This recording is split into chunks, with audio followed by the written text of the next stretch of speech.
What's up, people? It's your boy MM2K back again with another episode of Lyrics to Go. I had a nice little 20-minute thing that I already did of this, but it got deleted.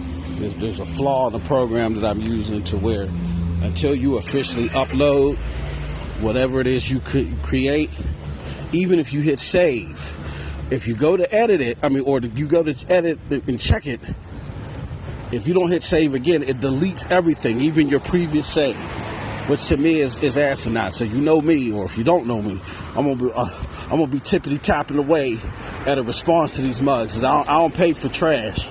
But anyway, let's get into today's topic. More Stadia Community stuff. So we're gonna post this to the Stadia War Room.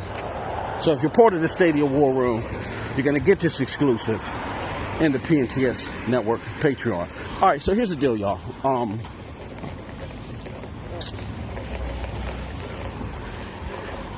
I had an interaction today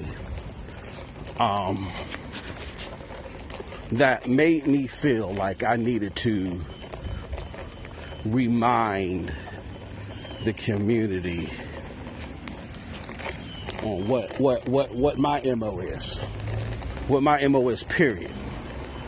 And this was an interaction with a very close friend, someone I find near and dear, really I hate to get mushy, but near and dear to my heart when it comes to this community.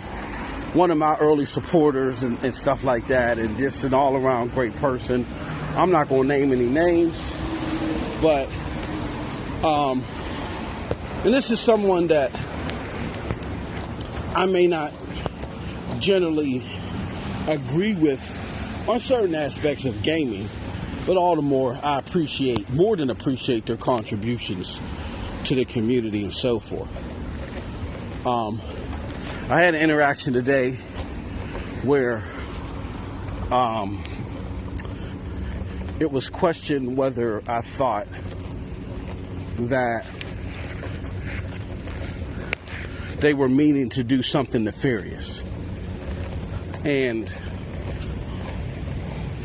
absolutely not. The person absolutely not was not meaning to do anything nefarious. But whether you mean to or it's inadvertent, once the outcome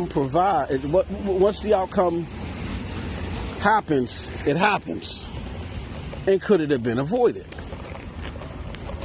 And so I say all that to say this.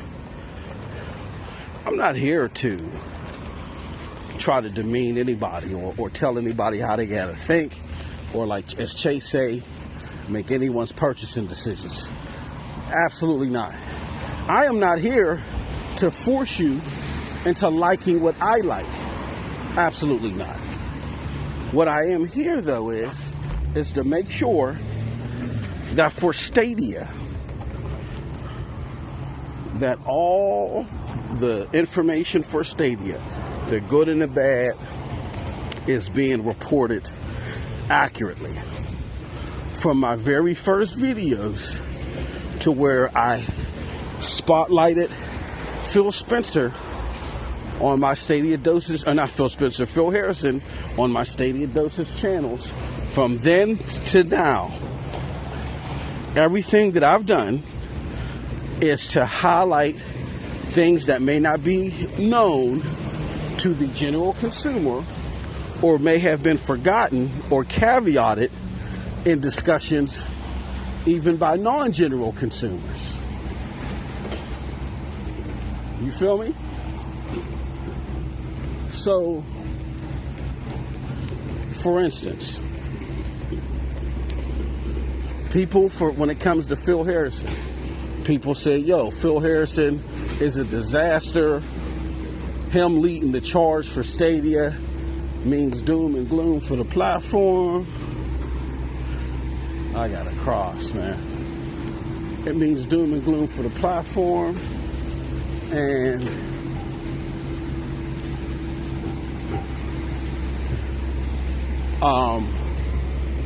people should be concerned, right? So therefore, because that information was based off of incorrect pretenses, I stepped in. I made a video highlighting how the stuff that they tried to attribute to Phil Harrison was wrong. That he wasn't behind the failed launch of the Xbox One. He had nothing to do with that. He just gave a presentation on the stage, and because of his lineage and in the community, they put him on the stage. The guy was in charge of the European studios. That in no way, shape, form, or fashion was the lifeline of the Xbox One launch. You know what I'm saying?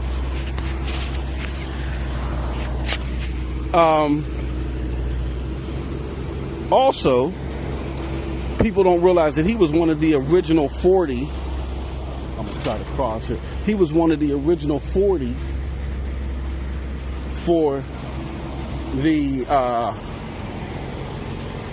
what do you call it? For the PlayStation. He was one of the original 40 people that was there to help build the PlayStation. So, this false narrative that Phil Harrison is going to speak to speak doom and gloom for Stadia was a false narrative. Also, what people don't realize is that this mug was one of the original signers of Naughty Dog. It was his scouts that went out, looked at them, said, yo, we got to sign these cats. Phil Harrison agreed. And, you know, just because of the structure of Sony, you know, he wasn't the only exec that could sign off on such a acquisition. It was him and Yoshida. But his signature and Yoshida's signature are the executive signatures on the signing of Naughty Dog. Like, we got to stop this foolishness, right?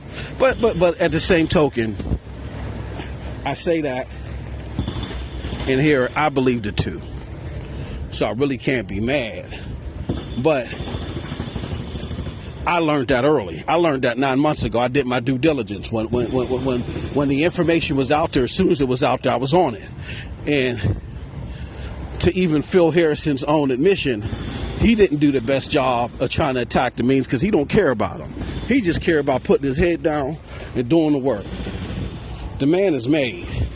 He had a very, after his stint with Xbox, after Don Matrick left, that's the person that brought him in. When he left, it was time for him to roll, right? Because that's the only reason why he did that. Before then, he was retired, chilling with his kids, all that stuff. And I believe in UK. Or he was somewhere chilling with his kids, right? Don Matrick convinced him to come back out of retirement, because what put him in retirement was he had launched a uber successful mobile gaming company. Uber successful. And he got so paid for me, he said, yo, I'm done, bro. I'm done. You know what I mean? So, Broly really don't have to be doing this. He got involved in it, and shout out to Stadia Rocks, man.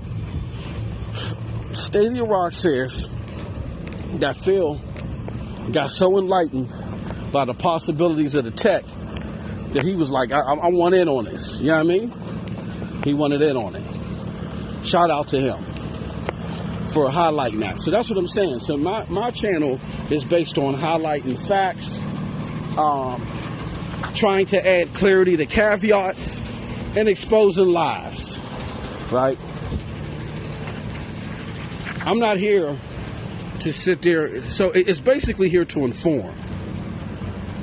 And it's here to inform and be a counterbalance, again, to the caveats, to the misinformation, and to the lies. So sometimes you can be in part of that group inadvertently. Like, I think what the Stadia community gotta realize, you gotta be self-aware. I always use that word. Very self-aware. So anything that I've been successful in life is because I've been self-aware. I know what I can do, I know what I can't do, and I know what I need to get better at. So being self-aware is part of that equation. This community has to be self-aware. It has to be self-aware that we're split into two units. Unit number one is those that love the platform, that are optimistic of its future. They may have a concern here and there, but basically they enjoy what they got, and they want to sit with like-minded people and enjoy the platform over social media. That's group number one. Group number two are people that prefer, if they had a choice of said game, and said game could be ported anywhere they would want it to be ported, they would prefer to play it on Stadia. They would prefer to play it there. They were hoping that Stadia would launch on the big scene faster than what it has. And there's agitation that it hasn't. They wish that the platform would have moved faster. They wish that, as Microsoft is making these big announcements, these big flashy announcements, that they come with some big flashy announcements. Or, and again, this is all reasonable, they wish that there was more transparency or roadmap that they could see. They love what the platform does, but they are very, very frustrated in some sectors of that sector. I would say jaded and disgruntled. I'm just keeping it real. I'm not saying all. I'm just saying sectors within that sector are jaded and disgruntled, and they want their voices heard. And because Stadia doesn't provide that pipeline, that very open pipeline, they feel it doesn't, rather.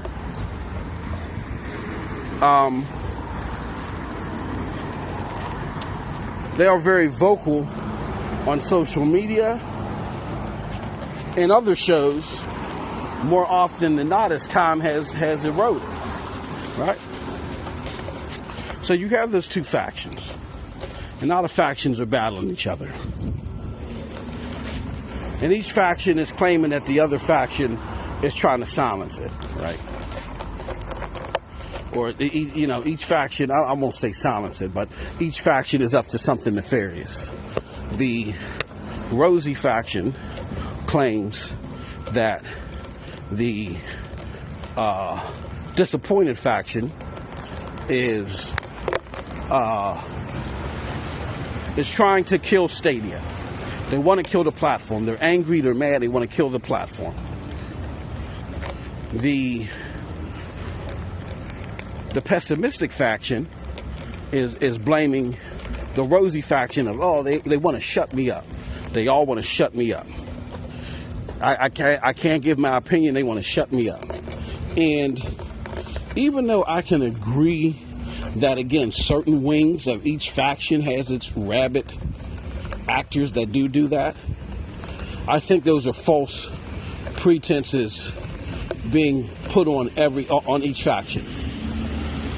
Faction number one is not trying to, or the pessimistic faction doesn't want Stadia to die overall. The rosier faction isn't trying to shut people up overall. That's not what they're trying to do. Both of them love the platform and love what the platform can do. They just have different takes on the now and the future, and they have different takes on how to engage with the platform to help it do better. One side believes that, hey, Stadia is going at a slow pace for a reason. They got a good plan. Let's just follow it. I enjoy what they're giving me. I'm just going to follow it and support it and be positive about it because there's too much negative noise out there. That's faction one. Faction two believes, look, you got to get in, but you got to get in now. These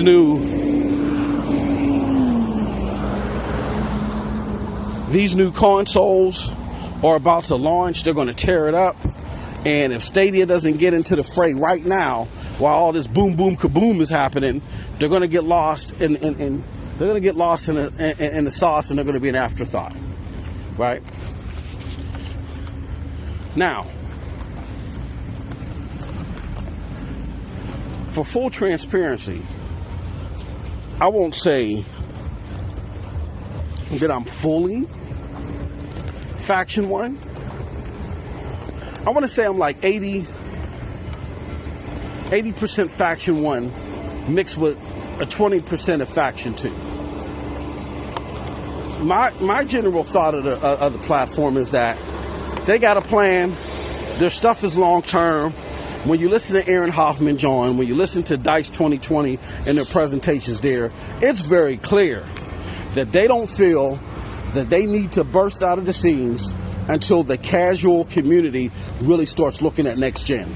Right now, they're going to put games out there. They're going to put games out there that they feel will be good. You know, that'll be embraced by both of its core demographics. Phil Harrison in 2019 said the two core demographics are the tech enthusiasts, the ones that'll be enlightened by the tech, and the second group will be the casual gamer, right?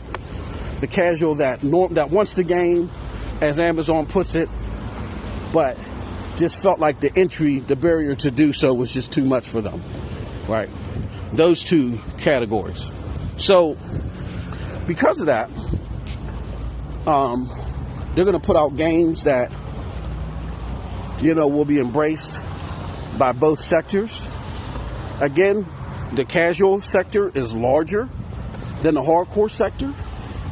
It's also harder and takes longer to port over hardcore games than it does casual games. Stadia knows that. Phil Harrison knows that. That's why when the system launched, it launched with primarily hardcore games. Its focus on hardcore games was so much that the community even said, there's no games I can play with my kids. And around that same time, they just said, okay, we got our hardcore games. Next on the slate is for us to focus on these easier games, the casual games. And you're starting to see more and more of those while they're still bringing hardcore games to the fray. Like in September alone, we got Marvel. We got NBA 2K21. PGA 2K21 as well. We're getting Death by Daylight soon. Serious Sam came. You see what I'm saying? Like that. But Serious Sam, Marvel, NBA 2K21, all in the month of September alone. That's not a platform that isn't focused on the hardcore. Baldur's Gate was slated to release, but it got pushed back. So again, let's do this one more time. Baldur's Gate, NBA 2K21, Marvel, Serious Sam. That is not a platform is not releasing those 4 hardcore titles or have them slotted if it's not focused on the hardcore. So we got to kill that junk. I know there's a lot of people on the second wing that say, oh, I'm fearful this is going to become a indie dev box, but that's the same way the hardcore games that were released on the other platforms, except for PlayStation. PlayStation may have had more because they just generally come out with more games. Now, that being said,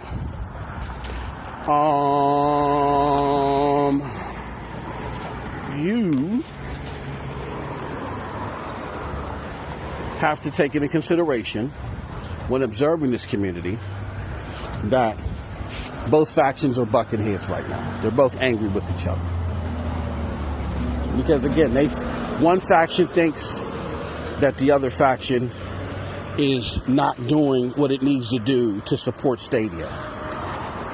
The Rosy faction thinks that the pessimistic faction is bringing negative light to Stadia and therefore is going to drive people away that wouldn't like the platform.